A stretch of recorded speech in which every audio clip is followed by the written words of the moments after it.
Innal hamdalillah nahmaduhu wa nasta'inuhu wa nastaghfiruh wa na'udzu billahi min shururi anfusina wa sayyiati a'malina may yahdihillahu fala mudilla lahu wa may yudlil falan tajida lahu waliyyan mursyida. أشهد أن لا إله إلا الله وحده لا شريك له وأشهد أن محمدا عبده ورسوله اللهم صل وسلم وبارك على هذا النبي الكريم وعلى آله وأصحابه أجمعين. فيا أيها الحاضرون أوصيكم وإياي بتقوى الله وطاعته لعلكم ترحمون. قال الله تعالى في كتابه الكريم أعوذ بالله من الشيطان الرجيم بسم الله الرحمن الرحيم يا أيها الذين آمنوا اتقوا الله حق تقاته ولا تموتن إلا وأنتم مسلمون. وقال أيضا يا أيها الناس ربكم الذي خلقكم من نفس واحدة وخلق منها زوجها وبث منهما رجالا كثيرا ونساء واتقوا الله الذي تساءلون به والأرحام إن الله كان عليكم رقيبا. يا أيها الذين آمنوا اتقوا الله وقولوا قولا سديدا يصلح لكم أعمالكم ويغفر لكم ذنوبكم ومن يطع الله ورسوله فقد فاز فوزا عظيما. أما بعد فإن أصدق الحديث كتاب الله وخير الهدي هدي محمد صلى الله عليه وسلم وشر الأمور محدثاتها وكل محدثة بدعة وكل بدعة ضلالة وكل ضلالة في النار. Jemaah Jumat yang dirahmati oleh Allah Subhanahu wa taala. Pada kesempatan yang berbahagia ini, marilah kita senantiasa selalu bersyukur kepada Allah Subhanahu wa taala atas limpahan nikmat, karunia, hidayah yang telah diberikan kepada kita semua. Yang dengan nikmat itu kita masih mampu melaksanakan salah satu kewajiban kita selaku hamba Allah Subhanahu wa taala. Kita berdoa semoga apa yang kita lakukan ini mendapatkan pahala di sisi Allah Subhanahu wa taala. Salam dan salawat kita ucapkan untuk baginda Rasulullah sallallahu alaihi wasallam, Nabi kita, Rasul yang telah berjuang untuk kita semua umatnya bersama para keluarga dan para sahabatnya. Hingga saat ini kita masih dapat merasakan hasil perjuangan beliau. Marilah kita bersalawat kepada Rasulullah sallallahu alaihi wasallam dan semoga kita semua adalah orang-orang yang akan mendapatkan syafaat Rasulullah sallallahu alaihi wasallam di hari kiamat nanti. Amin ya rabbal alamin. Jamaah Jumat yang dirahmati oleh Allah Subhanahu wa taala. Allah Subhanahu wa taala berfirman dalam Al-Qur'an surah Al-Imran ayat 133. A'udzu billahi minasyaitonir rajim. Bismillahirrahmanirrahim. Wasari'u ila maghfiratin mir rabbikum wa jannatun 'arduha as-samawati wal ardh u'iddat lil muttaqin. Wasari'u ila maghfiratin min rabbikum, dan bersegeralah kamu, kata Allah Subhanahu wa taala, kepada ampunan Tuhanmu. Wa jannatun 'arduha as-samawati wal ardh, dan surga yang seluasnya langit dan bumi. Uiddat lil muttaqin, yang disiapkan, yang disediakan untuk orang-orang yang bertakwa. Di dalam ayat ini Allah memerintahkan kita untuk segera bertaubat. Perintah ini adalah perintah untuk bersegera. Kenapa Allah Subhanahu wa taala memerintahkan kita untuk segera bertaubat? Karena kita tidak tahu ajal kita. Banyak orang yang berencana untuk bertaubat, namun karena disibukkan oleh kehidupan dunia, akhirnya ia lupa sampai akhirnya maut datang menjemput. Wasari'u, maka perintahnya segera, berlomba-lomba bagi kita untuk bertaubat.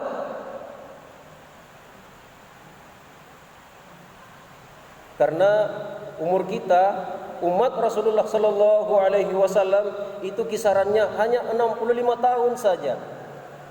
Bersyukurlah kita kalau kita mampu sampai di umur 65 tahun. Lebih dari 65 tahun itu adalah bonus yang diberikan oleh Allah Subhanahu wa taala kepada kita. Pertanyaannya adalah berapa umur kita saat ini? Jika umur kita saat ini sudah 30 tahun, berarti sudah jalan setengah. Setengah lagi adalah kesempatan yang diberikan oleh Allah Subhanahu wa taala. Jika umur kita sudah masuk 60 tahun, berarti tersisa 5 tahun lagi kesempatan yang diberikan oleh Allah Subhanahu wa taala. Dan jika umur kita saat ini sudah menjalani sisa-sisa bonus yang diberikan oleh Allah Subhanahu wa taala, maka patutlah bagi kita untuk memperbanyak taubat dan memperbanyak amal ibadah untuk menghadap kepada Allah Subhanahu wa taala. Dikisahkan ada seorang ayah yang sudah hampir putus asa memberikan nasihat kepada anaknya. Setiap hari ia menasihati anaknya yang selalu melakukan kemaksiatan, selalu melakukan dosa. Hingga akhirnya sudah hampir putus asa dalam menasihati anaknya. Karena setiap hari ia dinasihati, setiap hari ia membangkang dan tidak menuruti kata-kata orang tuanya. Lalu kemudian sang ayah mengambil sebuah tiang. Tiang ini ditancapkan di depan rumahnya. Diam-diam sang ayah setiap kali ia melihat anaknya melakukan dosa dan kesalahan, melakukan kemaksiatan, ia mengambil satu paku dan menancapkan di tiang tersebut. Begitulah setiap hari berhari-hari. Kadang ia menancapkan satu paku, kadang ia menancapkan 5 sampai 10 paku, tergantung dosa dan kemaksiatan yang dilakukan oleh anaknya. Hingga suatu ketika tiang tersebut sudah penuh dengan paku dan tidak ada lagi tempat untuk paku berikutnya. Maka dipanggillah anaknya. Setelah dia dinasihati, diceritakan semuanya. Sekarang lihatlah, tiang ini sudah full dengan paku. Sudah tidak ada lagi sudah tidak ada lagi tempat untuk paku berikutnya. Maka sang anak sangat ketakutan. Gemetar dan ketakutan sehingga ia bertaubat kepada Allah Subhanahu wa taala. Dan mulailah anak ini setiap hari melakukan amal ibadah, kebaikan-kebaikan, beribadah kepada Allah Subhanahu wa taala. Selanjutnya, setiap kali ia melihat anaknya melakukan ibadah, melakukan kebaikan, ia mencabut paku yang ada di tiang itu. Setiap hari anaknya melakukan kebaikan, ia mencabut satu paku. Terkadang 3, bahkan terkadang 10 paku yang ia cabut, tergantung ketika anaknya melakukan kebaikan. Hingga suatu ketika tiang tersebut sudah habis pakunya. Maka dipanggillah anaknya dengan merasa senang dan gembira. Wahai anakku, lihatlah, tiang ini sudah habis pakunya, sudah tidak ada lagi paku. Sang anak melihat hal tersebut, bukannya senang, bukannya gembira, malah justru menangis. Ayahnya heran, kenapa engkau menangis? Bukankah waktunya bagi kamu untuk bersenang, untuk bergembira, karena paku tersebut sudah habis? Apa jawab sang anak? Betul, paku itu telah habis, namun lihatlah tiang itu. Di situ ada bekas dari paku tersebut, dan itu tidak akan pernah hilang. Jamaah Jumat yang dirahmati oleh Allah Subhanahu wa taala. Olehnya itu, marilah kita senantiasa selalu berlomba-lomba, setiap hari selalu bertaubat kepada Allah Subhanahu wa taala. Jangan pernah menunda-nunda taubat.